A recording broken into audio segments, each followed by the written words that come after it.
Assalamualaikum warahmatullahi wabarakatuh dan selamat berjumpa lagi bareng saya Andi Sulwibo di channel kita yang tercinta ini pemirsa.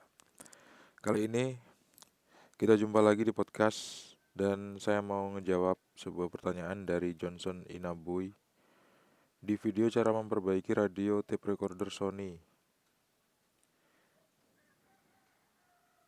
Kita lihat. Di video cara memperbaiki radio tape recorder Sony CFM D1 mati total. Gimana kalau volumenya tidak bisa besar? Sebelum saya jawab lebih detail tentang gimana radio itu kalau misalnya volumenya nggak bisa besar, yang perlu kita ketahui dulu adalah prinsip kerja dari radio ya. Radio itu ada receiver, rangkaian receiver yang komponen utamanya salah satunya adalah antena. Jadi dialah yang bertugas untuk menerima siaran, maksudnya menerima frekuensi FM, AM atau MW. Tergantung dari radio kita itu bisa menerima sinyal apa. Lebih umum sih FM, karena AM sama SW udah nggak dipakai lagi sekarang. Meskipun sinyal AM dan SW itu lebih kuat dan lebih luas jangkauannya, hanya memerlukan sedikit aja perangkat. Beda sama FM. Kalau FM itu pemancarnya harus tinggi dan dia jangkauannya rendah, terus penerima sinyalnya itu pun harus lebih mahal dan lebih canggih dan lebih rumit.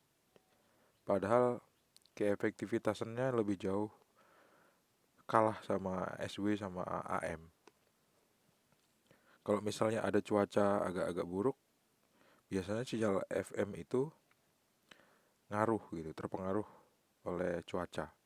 Jadi kadang-kadang siarannya nggak bagus. Kalau misalnya pemirsa ada di tengah-tengah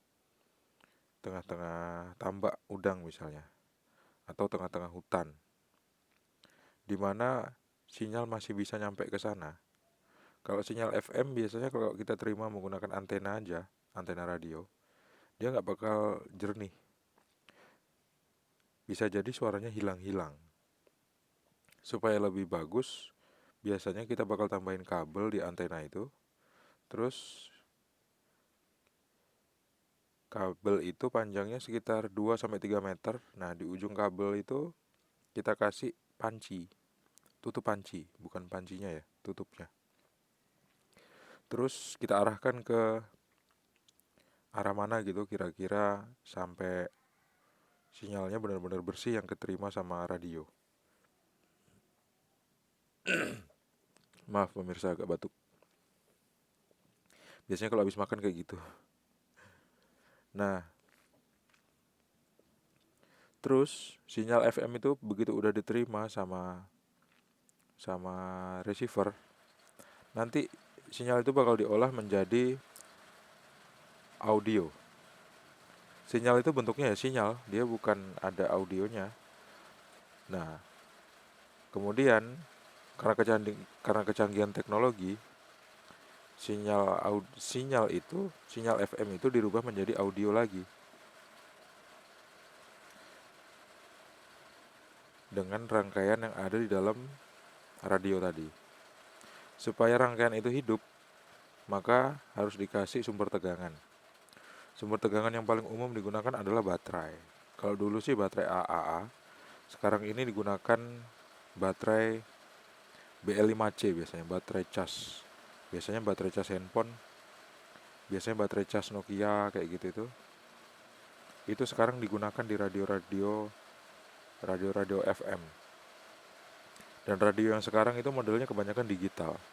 Kalau yang radio analog seperti yang saya perbaiki ini, dia dia komponen-komponen analog. Nggak terlalu banyak komponen digital di dalamnya. Untuk membedakan komponen digital atau komponen analog itu gampang aja. Kita lihat di situ komponen utama yang digunakan apa. Kalau bentuknya IC, berarti dia udah digital. Tapi kalau kebanyakan itu analog seperti resistor, kemudian transistor, elko, terus kapasitor, variabel kapasitor, variabel resistor, itu biasanya analog. Tapi gimana bang seandainya ada komponen resistor, elko, kapasitor, variabel kapasitor, tapi masih pakai IC. Nah, ya kalau yang itu semi, dia semi, semi digital dan semi analog. Tapi kalau yang sekarang itu biasanya udah dirubah pakai IC semua, jadi semuanya itu udah digitalisasi. Nah, untuk ngerubah siaran, biasanya kita kalau di radio analog itu menggunakan variabel kapasitor. Variabel kapasitor itu biasanya bentuknya kotak bening, ada sekrup-sekrupnya di situ. Terus kalau nilai kapasitor itu kita rubah dalam arti apa tuh? Tuas ya? Saklar. Saklar apa tuas ya? Kalau tuas itu bentuknya stick, saklar itu biasanya stick juga. Yang ada roda gerigi itu, yang untuk ngerubah siaran. Itu malah kalau misalnya kita geser, itu kan nyambung sama variabel kapasitor. Nah, nilai kapasitas nilai kapasitansinya dia bakal berubah. Dengan berubahnya nilai kapasitansi, maka siaran yang diterima itu akan beda. Itulah cara radio analog untuk merubah siaran. Misalnya frekuensi 1073 misalnya, 107,3 MHz. Supaya radio kita bisa nerima siaran itu, artinya di radio kita itu frekuensinya juga harus kita rubah menjadi 1073. Nah, bagaimana frekuensi itu? Frekuensi itu kayak amplitudo gitu pemirsa. Jadi kalau misalnya kita ingat pelajaran SD dulu tentang rambatan suara, itu kan ada amplitudo. Nah, terus ada bentuk gelombang. Bentuk gelombang itu kayak elektrokardiograf yang ada di rumah sakit itu, yang untuk detak jantung. Itu kan ada melengkung ke bawah sama melengkung ke atas kayak lembah sama gunung. Nah, dalam 1 detik, kalau 107,3 MHz, artinya lembah dan gunung itu dalam 1 detik sebanyak 107 juta hertz. Jadi dihitung satu, apabila ada lembah satu dan ada gunung satu. Kalau misalnya kita ngelihat bentuk sinyalnya, bentuk gelombang sinyalnya itu, artinya frekuensinya tuh tinggi banget gitu, tinggi sekali. Jadi 107,3 MHz itu frekuensinya yang sangat tinggi. Dengan perangkat sekecil ini, dengan sekecil radio analog ataupun digital, sinyal itu bisa sampai segitu besarnya pemirsa. 107,3 MHz atau 108,3. Biasanya paling maksimal kalau radio itu 100 berapa ya? 108 ya. 108-an gitulah pemirsa. Itu pun udah jarang radio pakai frekuensi yang segitu tinggi. Biasanya pakai 88,2, 88,3, 93,4. Maaf pemirsa, saya batuk lagi.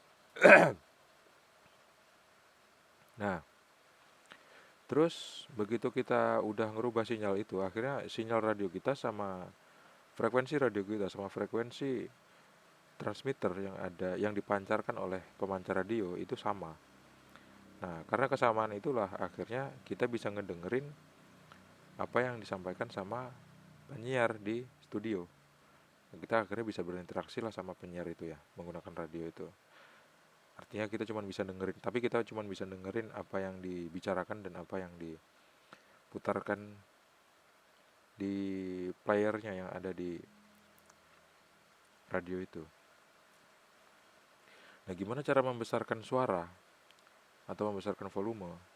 Volume itu untuk ngerubahnya dibutuhkan variabel resistor.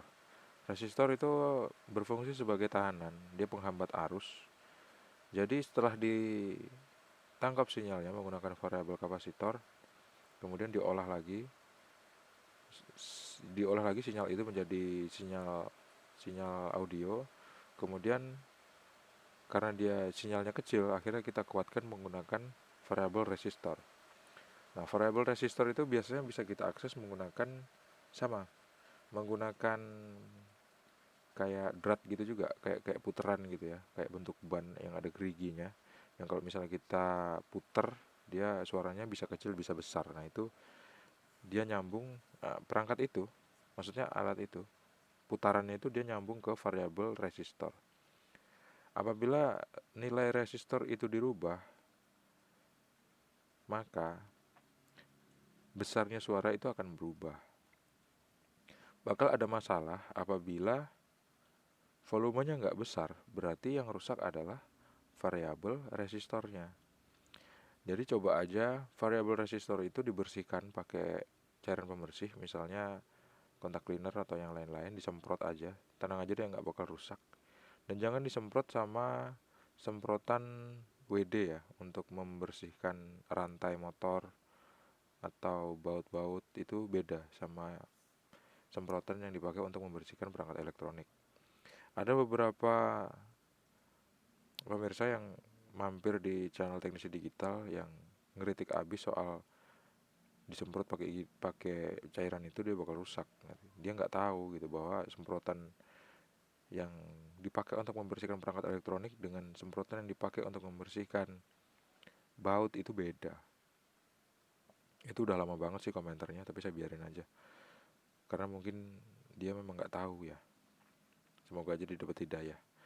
Nah, coba dulu bersihkan variabel resistornya itu, disemprot terus diputer-puter gitu sampai dia lancar. Biasanya di dalamnya itu ada karat. Nah, karena karat itu akhirnya variabel resistornya itu nggak bekerja atau nggak bisa berfungsi dengan normal. Itu aja ya, semoga bisa membantu. Terima kasih sudah menonton pemirsa. Jangan lupa untuk klik like, subscribe, dan membagikan video ini ke teman-temannya pemirsa. Sampai jumpa di video selanjutnya. Assalamualaikum warahmatullahi wabarakatuh. See you and bye-bye.